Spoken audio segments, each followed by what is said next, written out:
En 1949, cuando los comunistas derrotaron al gobierno nacionalista de China, 637 misioneros de la misión al interior de China fueron expulsados del país. Y para muchos, aquello parecía un desastre irreversible para la iglesia en China, por lo menos. Sin embargo, en los siguientes 4 años, por lo menos 286 de esos misioneros fueron reubicados en otros países del sudeste asiático y también fueron enviados a Japón. Y sin misioneros y sin contacto con el mundo exterior, porque ustedes recuerdan que China se aisló, la iglesia en China comenzó a crecer de manera explosiva. Cuando más tarde la llamada cortina de bambú, ¿verdad?, que fue la que se levantó para que el mundo exterior viera lo que estaba sucediendo en China, sucedió algo asombroso. Millones de cristianos habían llegado a la fe sin la ayuda de misioneros extranjeros. Ahora, a veces, no siempre, a veces, las grandes tragedias para la iglesia local se convierten en bendiciones para el reino de Dios, como ocurrió en China.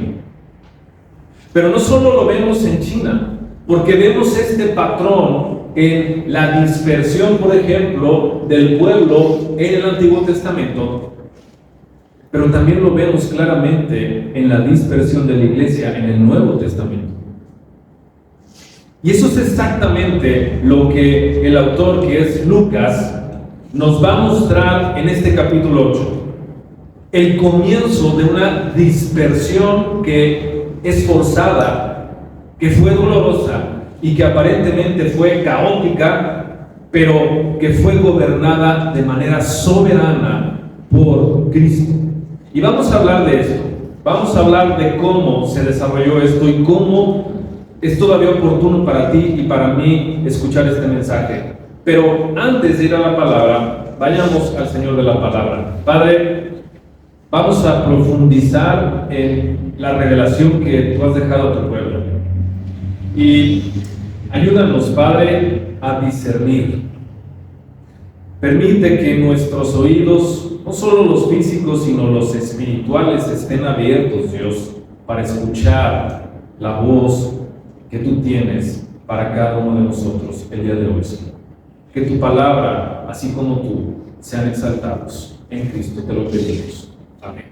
Así que abre tu Biblia, por favor, nuevamente en el capítulo 8 de Hechos. Si la traes, si no, bueno, puedes usar tu teléfono. Yo sugiero que traigan sus Biblias físicas.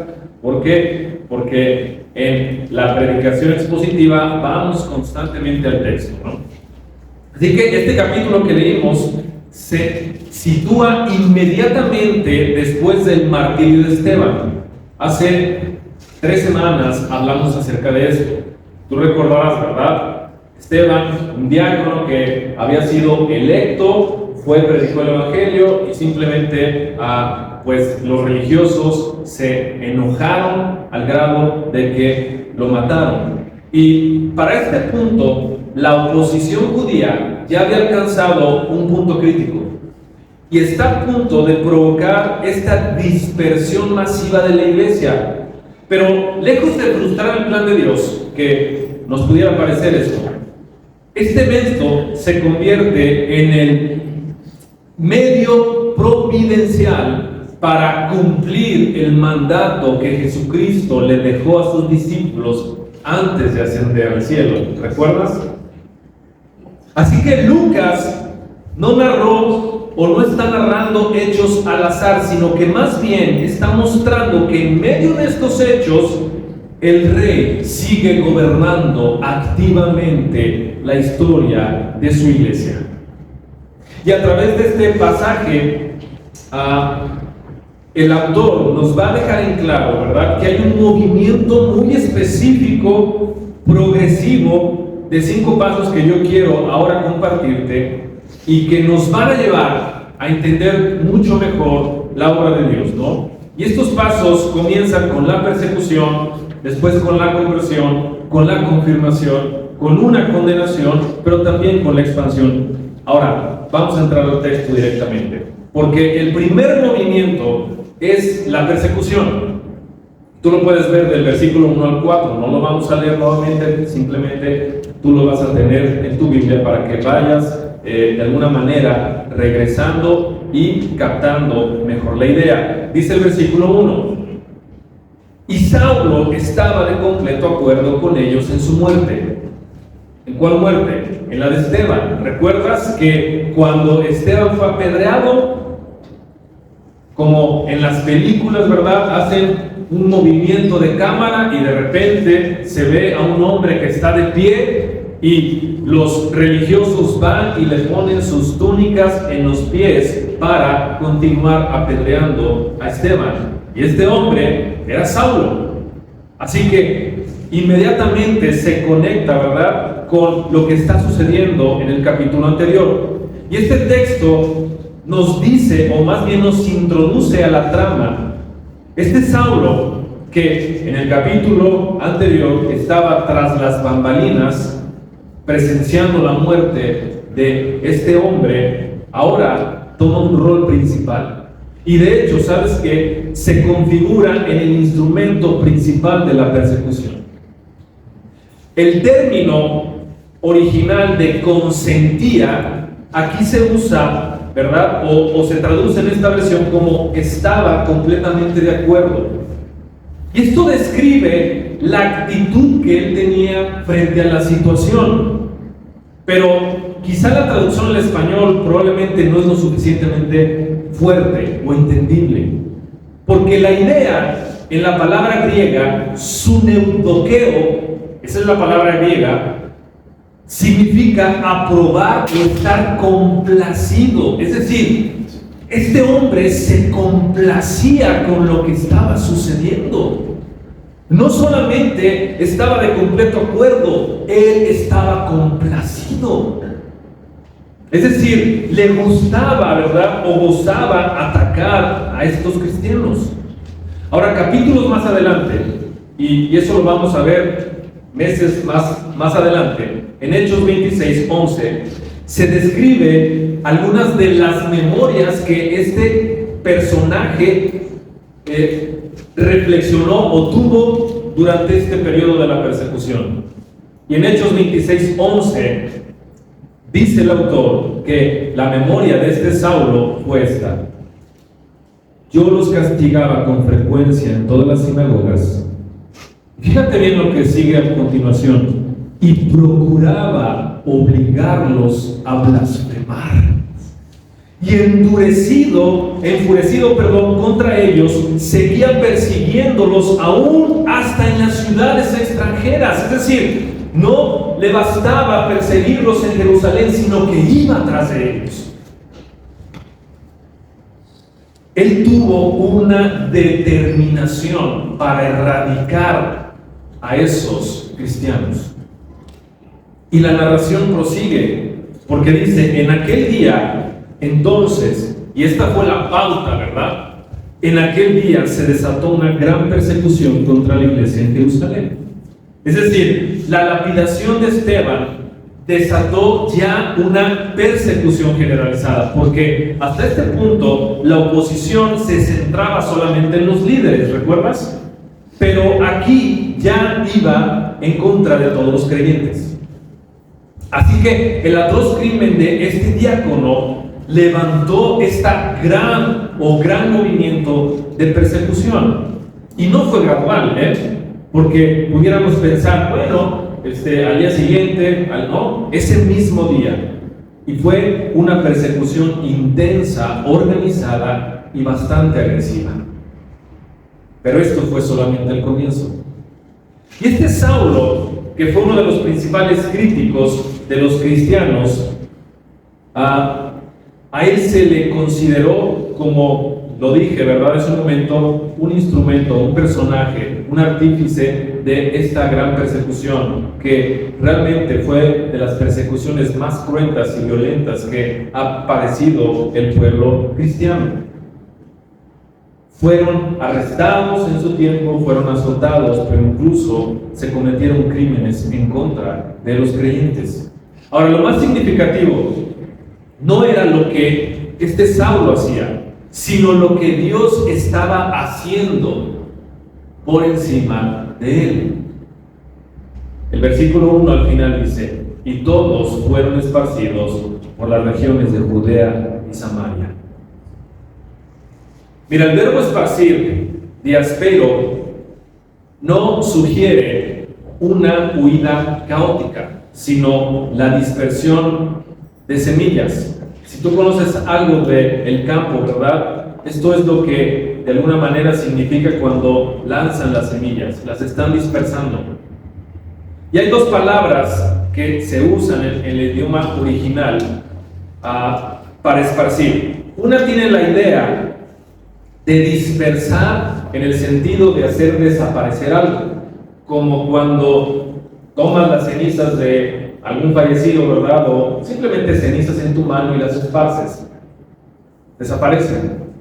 Pero el otro concepto es más bien relacionado con lo que yo te compartí de esparcir las semillas, sembrarlas. Y esta es la palabra que se usa precisamente en este pasaje. Y si regresamos un poco al capítulo 1 de Hechos, en el versículo 8, esta fue la indicación que Jesucristo le dio a sus discípulos. Miren más allá de Jerusalén y lleven el Evangelio, esparzan el Evangelio a Judea, Samaria y hasta los fines de la tierra. Pero hasta este punto nadie lo había hecho. Se habían quedado en Jerusalén. Y parecía entonces que en ese punto de la historia estaba imperando el desorden y el caos. Pero más bien, Dios estaba en control. Él nunca perdió el control de lo que sucedía, sino que comenzó a sembrar el Evangelio en otros lugares. Y esta persecución no estaba desviando el plan de Cristo, sino que más bien lo estaba ejecutando. Un detalle sorprendente que este versículo nos refiere es que los apóstoles no fueron esparcidos. Y tal parece que ellos permanecieron en Jerusalén. ¿Para qué? Para cuidar al remanente que quedó bajo la presión más intensa. Aquellos que habían sido blanco, ¿verdad?, de los ataques, en este momento decidieron quedarse, permanecer para pastorear a los creyentes que no pudieron ir, para sostenerlos en medio de la presión más intensa. Esto nos recuerda que el liderazgo no debe huir del sufrimiento, sino que lo enfrenta por amor al rebaño. Históricamente así ha sucedido, aunque en otras ocasiones hemos visto lo contrario. Pero en tanto que esto ocurría, el texto ahora nos ofrece varios detalles que son interesantes. El primero es que después dice: y algunos hombres piadosos sepultaron a Esteban y lloraron a gran voz. Ahora, lo que está diciendo el autor es: está surgiendo el caos, pero en medio de eso, él dice: y unos hombres piadosos sepultaron a Esteban. Mira, la ley judía prohibía que se hiciera un llanto abierto por alguien que había sido ejecutado. Pero el registro que Lucas aquí nos sugiere es que algunos de los hombres que al menos presenciaron la ejecución de Esteban se arrepintieron públicamente. Y por eso es que el autor mismo los califica como piadosos. Lo que hicieron estos hombres fue un acto público de valentía. ¿Por qué? Porque estaban honrando al mártir en medio del peligro que se estaba gestando. Y de alguna manera estaban declarando que la muerte no tenía la última palabra.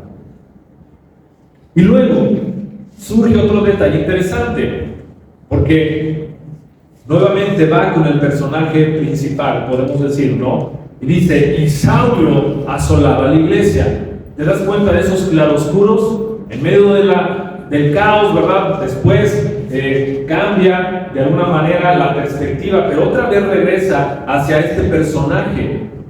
Y el término que usa aquí el autor hace referencia, cuando él dice asolaba, esta referencia es a un ejército que está destruyendo literalmente una ciudad, o un animal que está desgarrando salvajemente una carne a su presa. Imagínate. Por eso es que los términos, ¿verdad?, las traducciones al español no son tan ricas como lo son en el idioma original. Cuando él dice asolaba, literalmente estaba haciendo esto. Y hasta este punto, otro detalle interesante que surge en el texto es que, si tú te das cuenta, la persecución solamente había sido contra el liderazgo, y el liderazgo habían sido hombres. Pero aquí ya nos dice que iban también contra las mujeres, e incluso las atacaban cruelmente. Y este verbo que usa de desolar o destruir es un verbo imperfecto, lo que significa que él lo devastó, pero seguía arrasando. No, habla de una acción que es continua. Ahora, ¿tú recuerdas dónde se reunían los cristianos hasta ese momento? En el templo, ¿verdad? En el templo, los domingos, por ejemplo, pero también lo hacían en las casas. Es decir, tenían una comunidad ellos, donde se reunían a orar, se reunían a partir los alimentos, etcétera, etcétera, etcétera. Es decir, sus reuniones grandes eran en el templo, pero sus reuniones pequeñas las hacían en las casas. Y es probable que, dadas las circunstancias que aquí están sucediendo, ellos ya no estaban reuniéndose más en el templo, sino que decidieron, ¿verdad?, reunirse mejor en las casas. ¿Sabes? Saulo no se conformó con sacarlos del templo. Él iba de casa en casa para sacar a hombres y mujeres y llevarlos ante la justicia, su justicia. Ahora Lucas nos da otro detalle interesante. Dice que los que fueron esparcidos iban por todas partes anunciando el evangelio. ¿Recuerdas? Dios simplemente está sembrando. Ellos no huyeron en silencio, fueron enviados y comenzaron a hablar de lo que ellos conocían, comenzaron a compartir el evangelio. Y hasta aquí surge una pregunta natural. Entonces, ¿qué sucede cuando el evangelio llega a lugares donde nunca ha llegado antes? Bueno, pues Lucas nos lleva hasta Samaria para responder esa pregunta. Y el segundo movimiento que vemos, precisamente después de la persecución, es la conversión. Cristo es proclamado y entonces produce gozo. El versículo 5 dice, y Felipe descendió, ¿verdad?, en toda la acción que estaba sucediendo. Felipe desciende a una ciudad de Samaria y les predica a Cristo.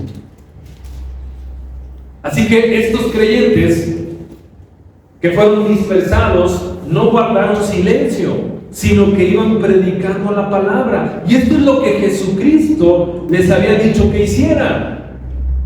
Y se los dijo en dos sentidos. Primero les dijo, por tanto, ¿te acuerdas la gran comisión? Vayan, hagan discípulos, bautícenlos y enséñenlos, ¿verdad? Pero también en Mateo 10:23 va a aparecer en la pantalla, dice, y cuando los persigan, ¿qué? En una ciudad, huyan a otra.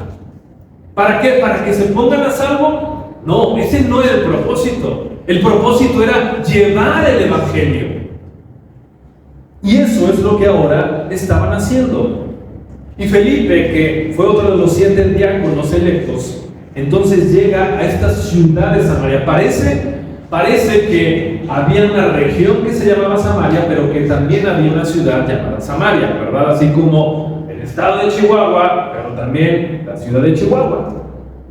Así que Felipe llegó hasta este lugar y predicaba a Cristo. Él no comenzó a predicar moralismo, no comenzó a predicar señales, ¿verdad? Sino que predicó a Cristo. Ahora, Samaria no era un detalle geográfico menor, Por eso es que lo menciona el autor. Tú entiendes que Samaria era un territorio que estaba cargado de historia, de resentimiento y división. Los judíos y los samaritanos se despreciaban mutuamente. Eran un grupo de alguna manera antagónico. Pero el Evangelio cruzó las fronteras que el pecado había endurecido. Y Felipe descendió a esta ciudad y anunció a Cristo y lo proclamaba. Ahora, los samaritanos, en su propia mente, ellos se consideraban plenamente judíos. Es decir, ellos adoraban al Dios verdadero, pero los judíos los excluían. Y para los judíos, estos simplemente eran un grupo de mestizos, de herejes que descalificaban. Pero los samaritanos también esperaban al Mesías. Y lo sabemos, por ejemplo, porque cuando Jesucristo tuvo un encuentro con una mujer, y se narra en el capítulo 4 de Juan, Jesucristo está hablando con esta mujer y ella responde a una pregunta que le hace. Yo sé que el Mesías viene. Y Jesús, en ese intercambio de palabras, le dice, yo soy. Así que, te das cuenta, todo se está cumpliendo.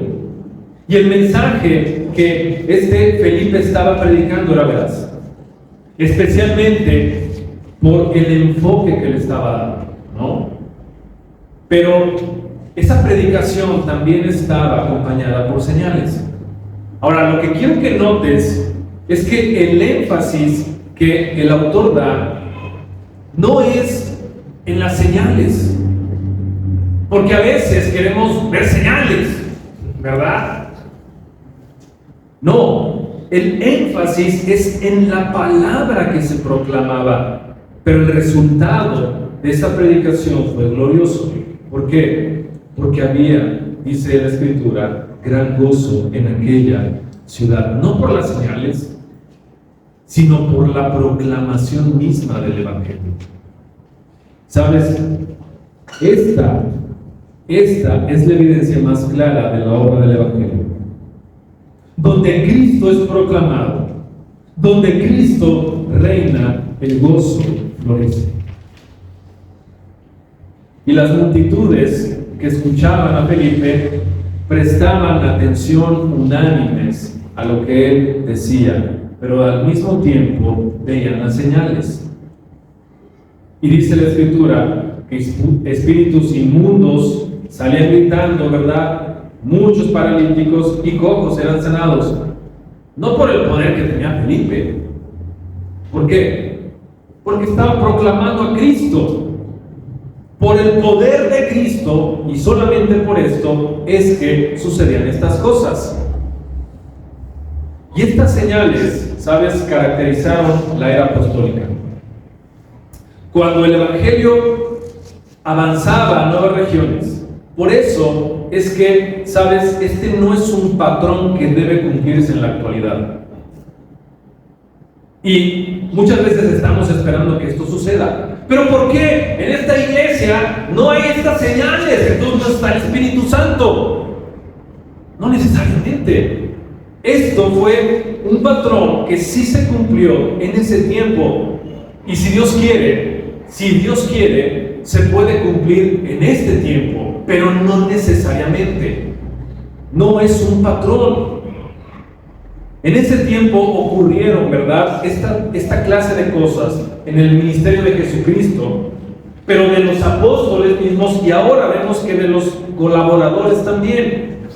Y el resultado es que nos debe llamar la atención. ¿Por qué? Porque dice que hubo gran gozo en la ciudad, mucho gozo en esa ciudad. Y esto es lo que ocurre cuando el Evangelio llega a cualquier lugar. Trae gozo. Y en ese sentido, yo quiero decirte, ¿por qué existimos como sola gracia? ¿Te has preguntado eso?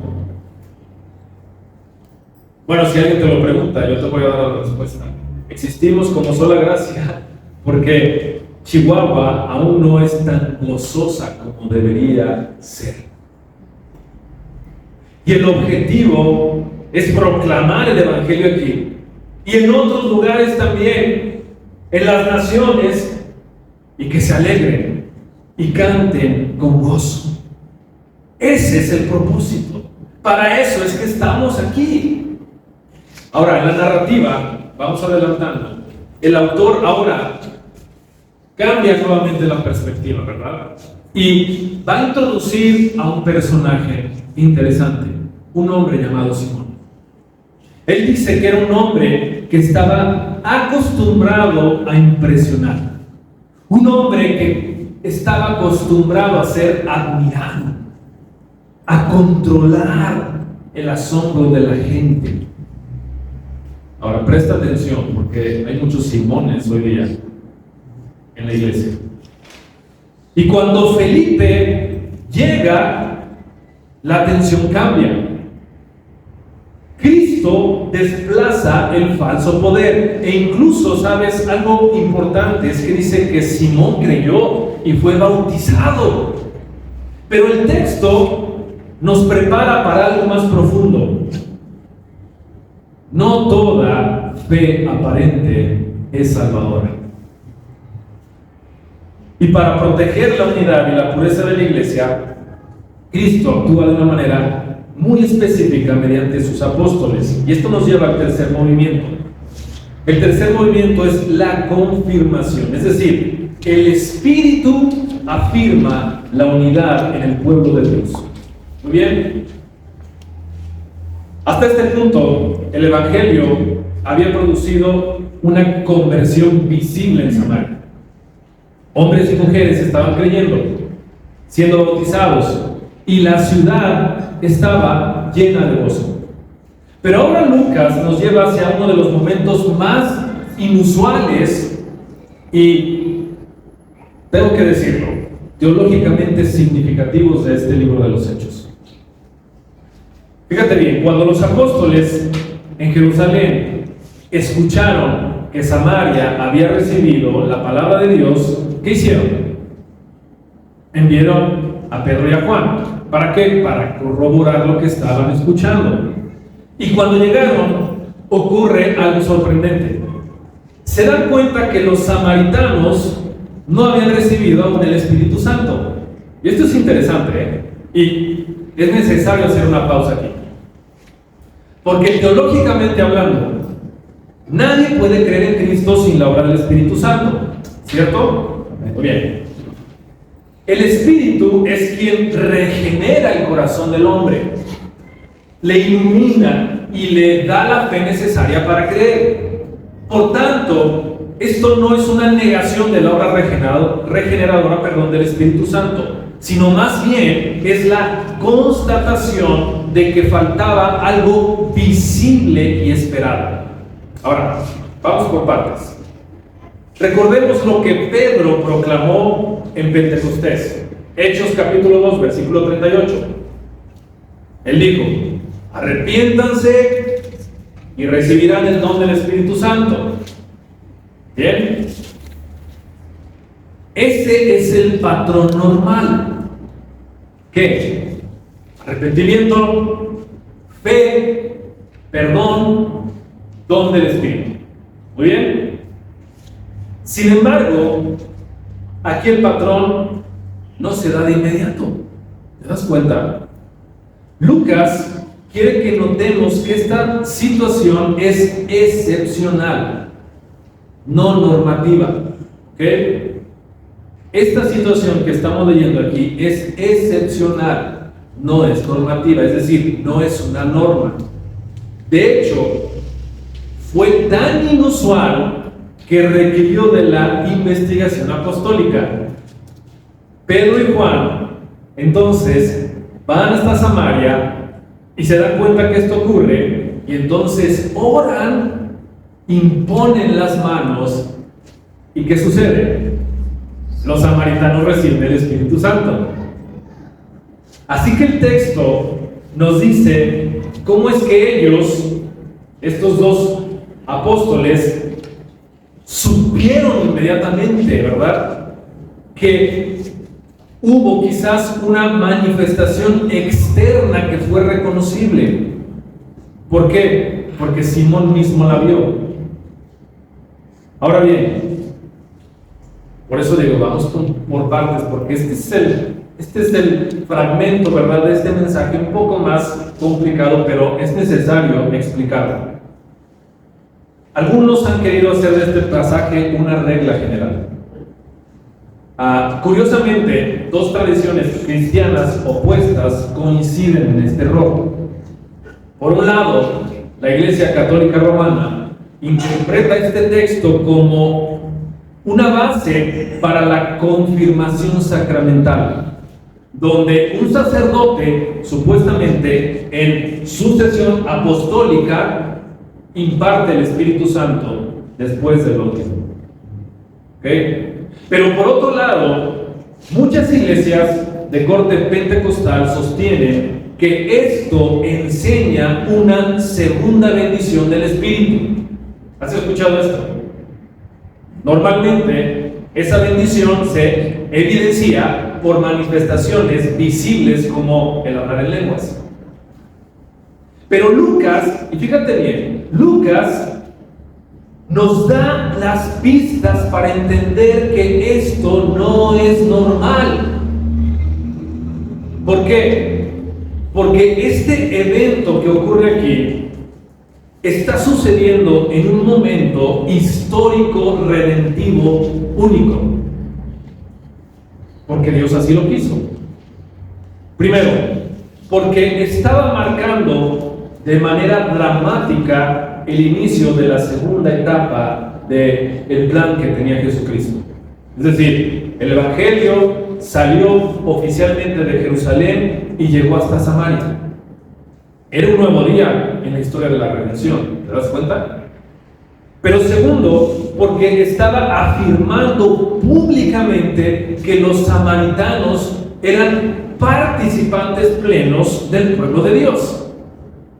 Y los judíos cristianos necesitaban una confirmación inequívoca. Y Dios se las dio. No tenía que hacerlo, pero lo hizo. Los samaritanos entonces recibieron el mismo espíritu que los judíos recibieron en Pentecostés. Este no fue un espíritu diferente, no fue un espíritu inferior, el mismo espíritu. Y sabes, los apóstoles fueron testigos de esto. Ellos podían volver a Jerusalén y decir: esto que está ocurriendo en Samaria es real. Nosotros lo vimos. Son nuestros hermanos y nuestras hermanas en Cristo. Vamos a ver en Hechos capítulo 10 algo similar, cuando el Espíritu desciende sobre los gentiles. Y el argumento que Pedro va a usar en ese capítulo es exactamente el mismo que el autor usó aquí. Dios les dio el mismo Espíritu que a nosotros. Así que, como te das cuenta, Cristo protegió y protege la unidad de su iglesia mientras sigue expandiendo su reino. Esto sigue sucediendo en nuestros días. Pero donde el Espíritu obra con poder, también queda expuesto el corazón humano. Y ahora Lucas vuelve nuestra atención hacia el personaje de Simón. Y este es el cuarto movimiento: condenación. Es decir, la gracia no puede ser comprada ni manipulada. Simón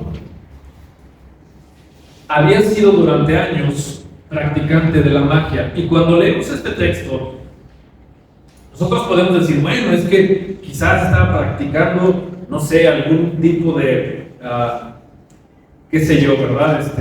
Magia blanca. Pero sabes que los indicios que se encuentran es que este hombre practicaba la magia negra. O sea, no era cualquier mago que se sacaba, ¿verdad?, las flores de la bolsa, o las cartas, qué sé yo, el conejo del sombrero. No era ese tipo de mago. Era un mago de magia negra. Por eso es que él había asombrado a la gente.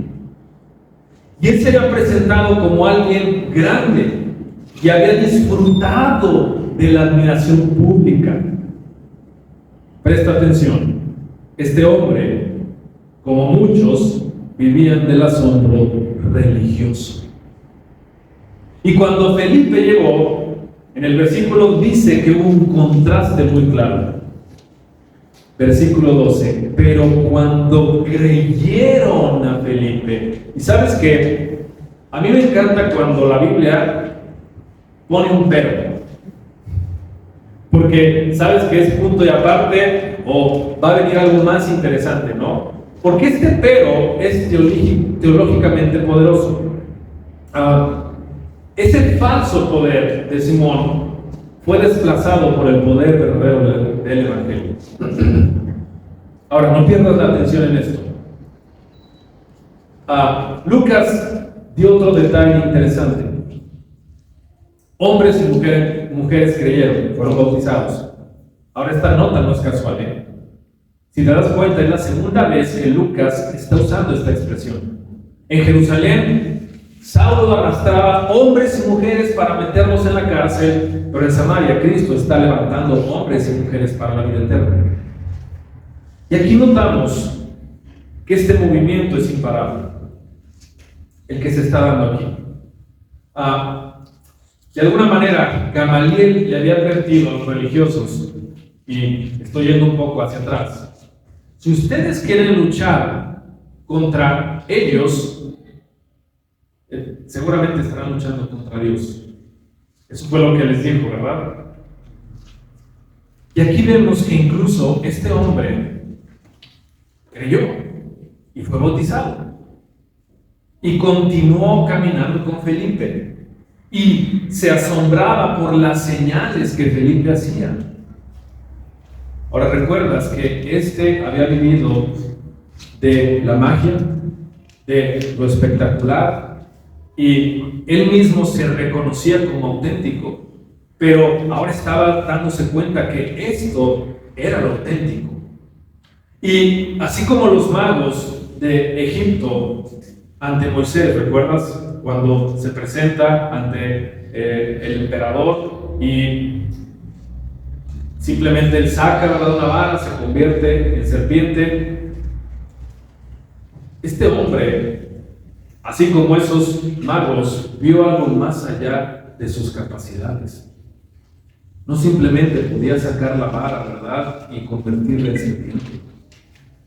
Pero entonces ocurre el momento más crítico. Fíjate bien, cuando Simón se da cuenta que el Espíritu estaba siendo dado por la imposición de las manos apostólicas, ¿qué hizo? Ofreció dinero. Ofreció dinero. Él quiso comprar la participación en el poder de Dios. Y Pedro lo reprende con palabras severas, sin rodeos: que tu plata perezca contigo.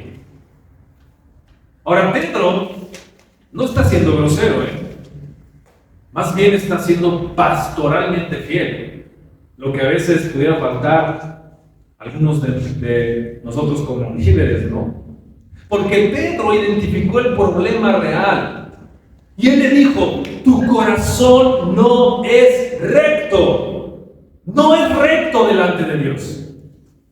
Así que el pecado de Simón no era simplemente una curiosidad doctrinal, no, era idolatría espiritual.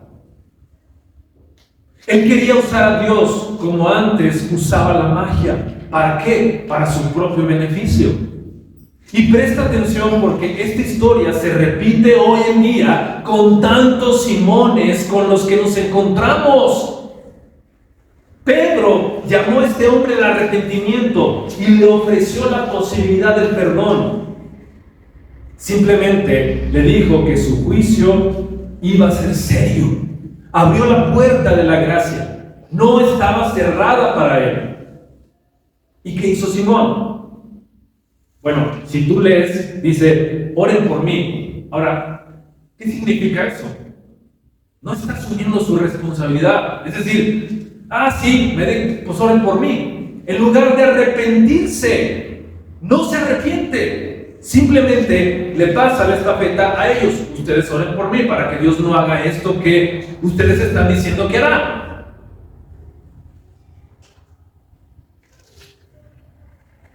Esto es muy común, muy común.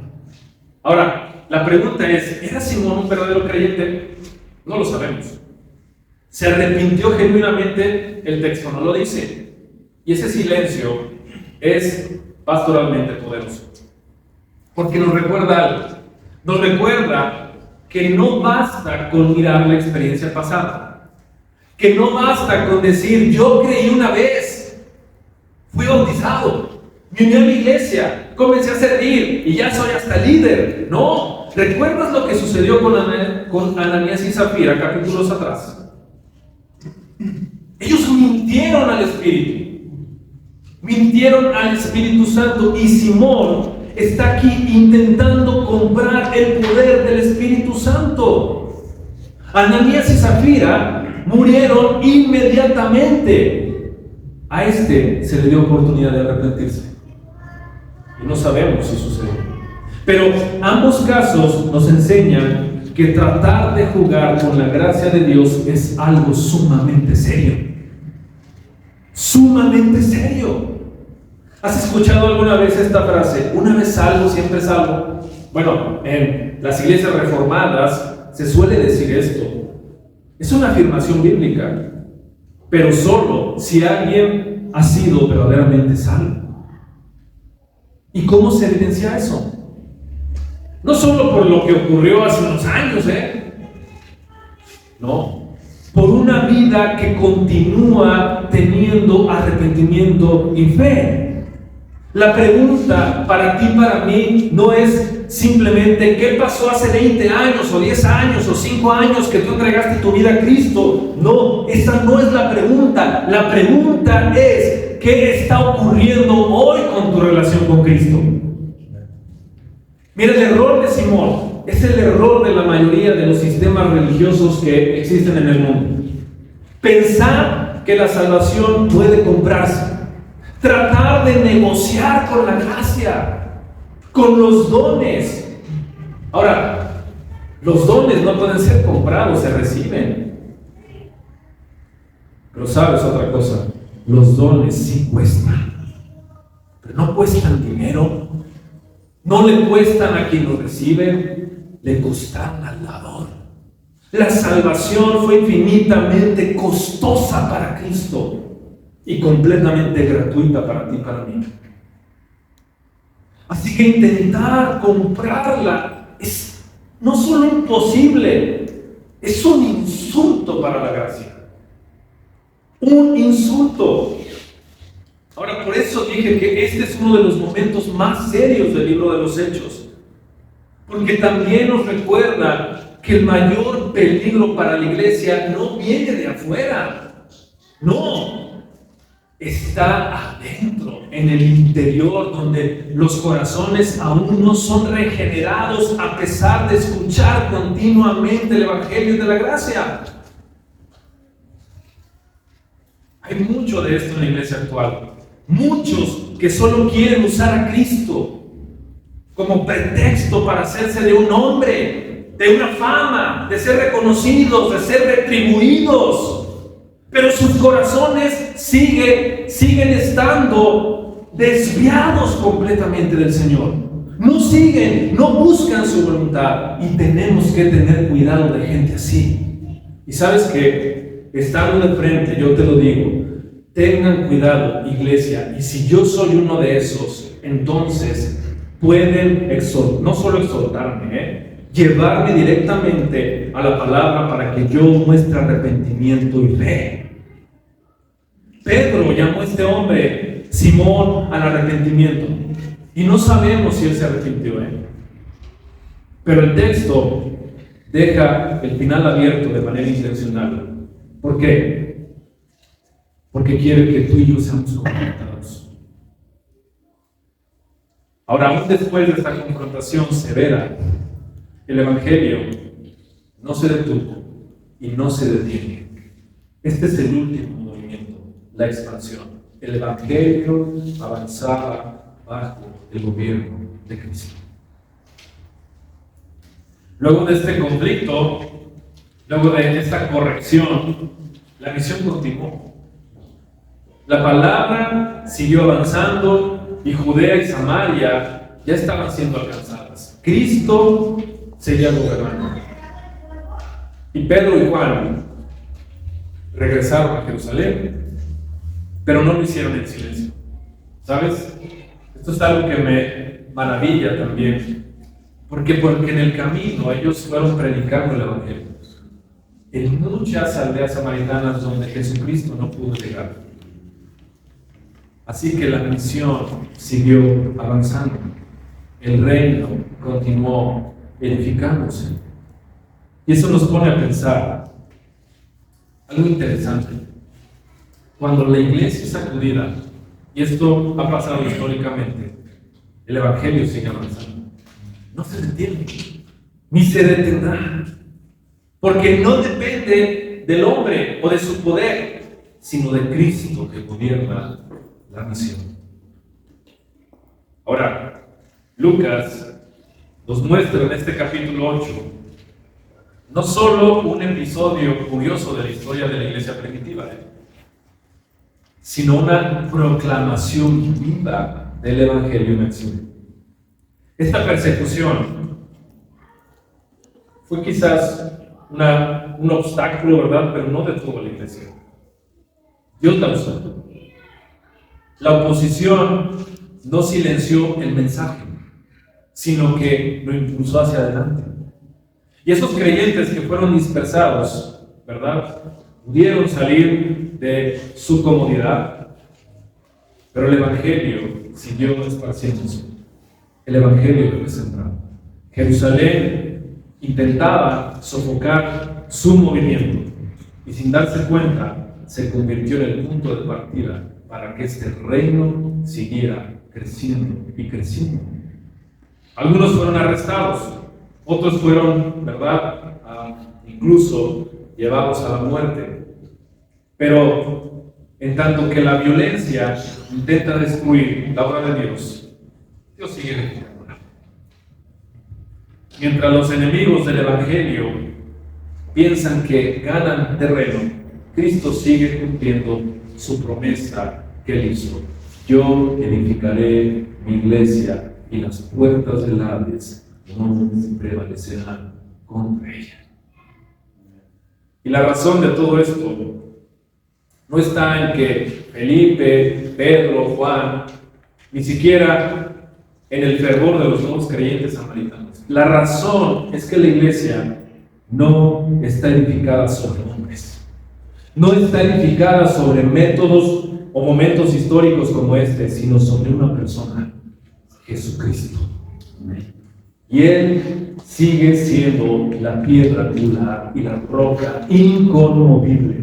Ese Cristo que fue rechazado, perseguido, condenado y crucificado, es el Cristo que por medio de su obra, su muerte, su resurrección, venció al pecado, venció la muerte. Y ese mismo Cristo que fue expulsado, ¿verdad?, de la ciudad, es el que ahora extiende su reino más allá de las fronteras, hasta lo último de la tierra, como Él lo prometió.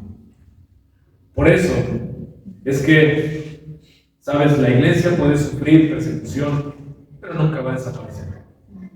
Puede ser presionada, pero no va a colapsar. Puede ser dispersada, pero nunca va a perder su identidad, porque no depende de la aprobación del mundo, sino del poder del Espíritu Santo. Y no depende de la protección del Estado, sino de la fidelidad de Cristo. No depende de la ausencia de la oposición, sino de la certeza de que el Rey está en su trono y gobierna. Por eso, para terminar este pasaje, también nos debe confrontar a ti y a mí. ¿Cómo? No basta haber tenido una experiencia en el pasado. No basta haber sido impresionados por las señales que hemos visto. No basta con haber sido bautizados, identificados externamente con la iglesia. La pregunta para ti y para mí es: ¿nuestro corazón hoy está recto delante de Dios? ¿Estamos hoy arrepentidos y creyendo en Cristo? ¿Estamos hoy descansando en el don gratuito de la gracia o tratando de comprar obras, verdad?